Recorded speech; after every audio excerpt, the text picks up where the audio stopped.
Hello good morning friend. तर आज मी शाबूच्या पापड्या घालणार आहे, म्हणजेच शाबू आणि बटाटा मिक्स. तर 2.5 किलो शाबू घेतलेला आहे आणि त्याच्यामध्ये 2.5 किलो बटाटे घेतलेले आहेत. तर दोन्हीचं प्रमाण सेम घेतलेलं आहे. आता हे मला काही जमत नाही, कारण मी कधी पापड्या केलेल्या पण नाही ते. कारण 10 वर्ष झालं मी मुंबईत राहते, तर मला दरवर्षी आई सर्वच पापड्या देते. कुरवड्या असो किंवा साबुदाण्याच्या असो, चिप्स असो, सगळं घालून देते. पण यावर्षी आमच्या आईसोबत आहे मी तर म्हटलं चला आपण घालूया. मग तसं मला काही जमत नाही, पण मी सर्व त्यांनाच विचारून करत होते आणि त्यांचीच खूप जास्त हेल्प होती. आता त्यांना सध्या त्यांचा पाय दुखत होता म्हणून एका साईडला बसल्या होत्या.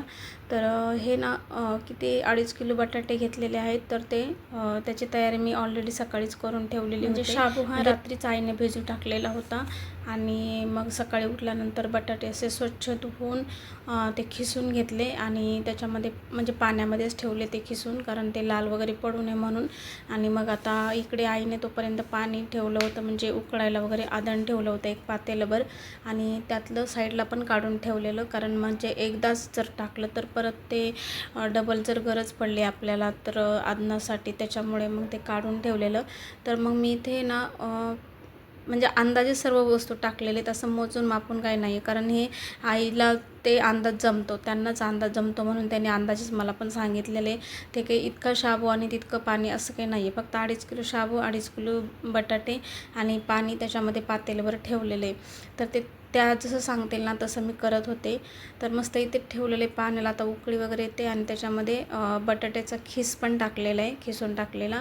आणि आता ते 5 ते 10 मिनटं ठेवायचं होतं तसंच, ते पूर्ण म्हणजे शिजेपर्यंत. त्याला जास्त वेळ ठेवायची गरज नाही आहे, फक्त 5-10 मिनटं. आणि त्याच्यामध्ये ऑलरेडी मी हिरवी मिरचीचा ठेचा पण टाकलेला आहे, हिरवी मिरचीची चटणी आणि मीठ टाकलेले आहे आपल्याला चवीपुरतं, जसं आपल्याला लागेल तसं.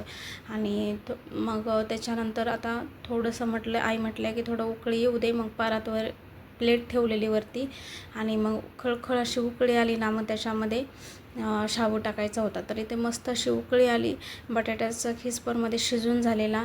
आणि आता आई इथे टाकत होत्या, तर म्हटलं की तू सारखं हलवत राहा, म्हणजे पातेल्याला खाली बुडाला ते शाबू वगैरे चिकटणार नाही.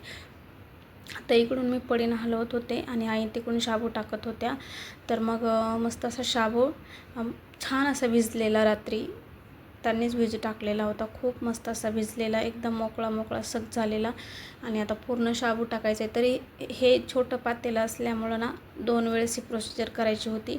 तर आणखी बटाटे होते साईडला, म्हणजे खिसून ठेवलेले, आणि शाबू पण बाजूला काढून ठेवलेला. मग आता हे आपल्याकडे पातेलं नसल्यामुळं 2 वेळेस करायचं होतं. चला इकडे शाबू तोपर्यंत टाकला आहे. आता तोपर्यंत शिजायला त्याला 10 मिनटं तरी लागणार, 10-20 मिनटं. जोपर्यंत शिजते तोपर्यंत आईने इकडे आंघोळ वगैरे करून घेतली आणि मी पण आंघोळ केली. आणि त्याच्यानंतर आम्ही चहा वगैरे घेतला थोडा वेळ बसून आणि नाश्ता पण केला. नाश्त्यामध्ये मटकी वगैरे बनवलेली आणि मस्त असा नाश्ता केला. तोपर्यंत इकडं शिजून मस्त झालेलं. आई बोलल्या की थोडंसं हातात घेऊन पाहायचं, आणि हातात घेतल्यानंतर ते असं एकदम मऊ असं झालं ना की समजायचं शाबू शिजला. तर इथे सर्व साहित्य ना टेरेसवर न्यायचं होतं. तर तोपर्यंत आई बोलल्या की आपण हे पातेलं एक नेऊ वरती घालूया, आणि त्याच्यानंतर परत खाली येऊन दुसरं पातेलं शिजवून परत ते वरती नेऊन घालूया. कारण एक पातेलं असल्यामुळे, म्हणजे छोटंसं असल्यामुळे हा प्रॉब्लेम होत होता. तर मग आम्ही सर्व साहित्य आणलं वरती, जे जे लागतं आहे ते 2 पळ्या वगैरे, परात, प्लेट आणि परत पातेलं, पाणी वगैरे सर्व.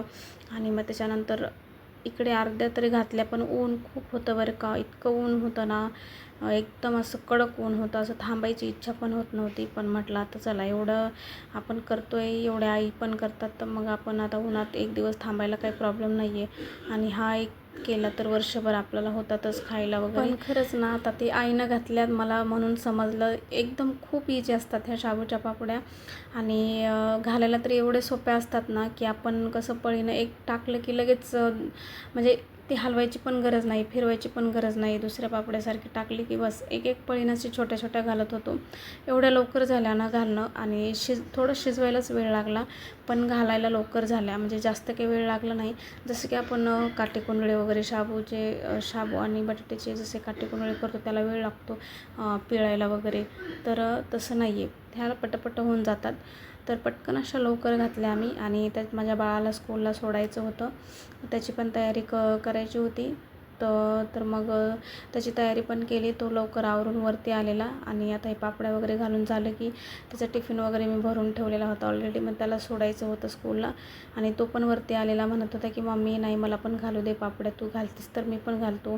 तर मी म्हटलं बाळा मलाच उन्हात नको झाले तर तू कशाला मध्ये मध्ये करतो. तर त्यानं घातल्या 2-3 पापड्या आणि आता त्याला सोडायचं होतं स्कूलला.